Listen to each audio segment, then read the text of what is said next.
যদি ওই বুড়িটাকে রসুল দেখতে যেতে পারে যে রসুলের দুশ্মনী করেছে এবং গায়ের মুসলিম, আমার ভাই সে গরিবকে সেবা করার জন্য মার খেয়েছে, তাকে দেখতে যাওয়াটা কি আমি অন্যায় করে ফেলেছি ভাই?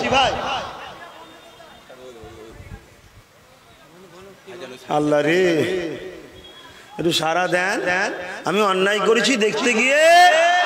আমার আব্বা, আমার মা, আমার ভাই, আমার বোন, আমার প্রিয় দেশবাসী, গণতন্ত্র হত্যা হচ্ছে না হয়নি বাংলায়? আমি একজন স্বাধীনতা সংগ্রামী ঘরের পরিবারের সদস্য। আমি দেখতে গেছি, তখন করোনা চলছিল, তাই 5-6 জনকে সাথে করে নিয়ে গিয়েছিলাম। গ্রামের গোটা 50টা লোক আজ ভালোবাসার ছেলে খবর পেয়ে বেরিয়েছিল। যে বাড়ির জানলায় দেখছিলেন না লাঠি ছুটছিল, কাদা ছুটছিল, ওই বাড়িটারই ছেলে, ওদের বাড়ি বসেছিলাম। ওরা এসে ঘিরে ফেলে বলছে ঘর সমেত পুড়িয়ে দে। হ্যাঁ আমার আব্বা, এই টিএমসি পার্টির লোকেরা তোমার বাচ্চাকে পুরাতে চেয়েছিল, তোমার বাচ্চাদের ঘরে বাচ্চার উপরে লাঠি তুলেছিল, তোমার নবীর খানদানের সঙ্গে বিয়াদবি করছে। এদেরকে তোমরা যদি আগামী দিন সাপোর্ট দিয়ে ক্ষমতায় নিয়ে আসো, এরা আমাদেরকে আগামী দিন হত্যা করবেন, এর কি মানে আছে? তো তোমরা যদি চাও খানদানের রাসূলকে হত্যা করতে, তাহলে এদেরকে আবার ক্ষমতার সিংহাসনে নিয়ে আসো। কারণ এরা ওই জোরে আমাদের উপরে আঘাত করেছিল। কোন জোরে? রাজনীতির পাওয়ারে, ঠিক না বেটি?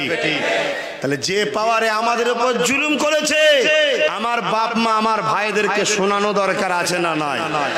আর আমার অপরাধ হলো এটাই যে ছেলেটাকে দেখতে গিয়েছিলাম। যদি এই জানলাটা না লাগানো থাকতো, হয় তোমার মাথায় বাসটা মেরে দিত। বিশ্বাস অবিশ্বাসে কিছু আছে ভাই? কেননা কারবালার মাঠে নামাজ পড়ে তরওয়ার নিয়ে হযরত হোসাইনের বিরুদ্ধে লড়াই করেছিল।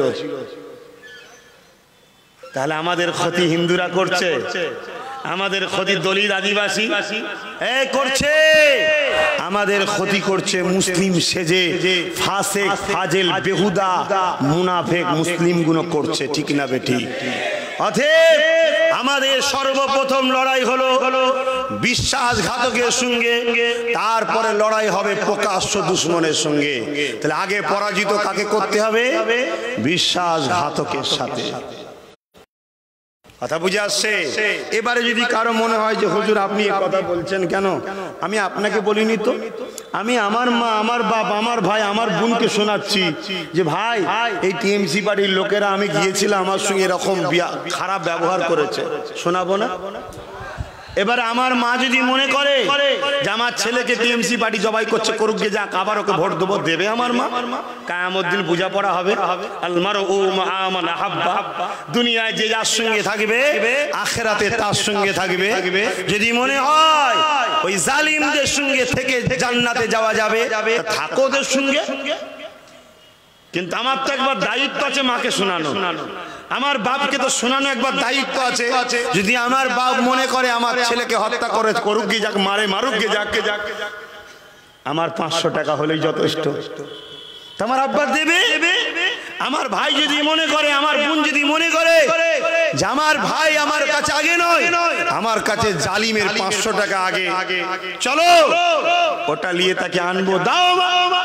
তবে আরেকটা শুনিয়ে দেই, চুচুড়াতে যে মসজিদ ছিল, যে মাদ্রাসা ছিল 202 বছরের, সেই মসজিদ মাদ্রাসাতে এই বর্তমান টিএমসি সরকার তালা মেরেছিল। এই তালা মারাটা নাই না অন্যায়? জোরে বলুন, নাই না অন্যায়? তাহলে যারা তোমার আল্লাহর ঘরে তালা মারে, কিসের পাওয়ারে মারলো? জোরে বলুন। যারা মাদ্রাসায় তালা মারলো, কিসের পাওয়ারে মারলো? ওরা যদি রাজ শক্তিতে মসজিদ মাদ্রাসায় তালা মারে, ওই তালাকে খুলতে গেলে আমাদের হলো রাজ শক্তির দখলের দরকার আছে না? না। আজকে মুফতি আলাউদ্দিন সাহেব ফতোয়া দিল, ওই ফতোয়াটাকে কাটতে গেলে আর একটা মুফতি কাটলে মানায়, ঠিক না বেটি? একটা রাজ শক্তির নেতা যখন রাজ পাওয়ার দেখায়, তার পাওয়ারের মোকাবেলা একটা রাজ শক্তি দিয়ে করলেই মানায়।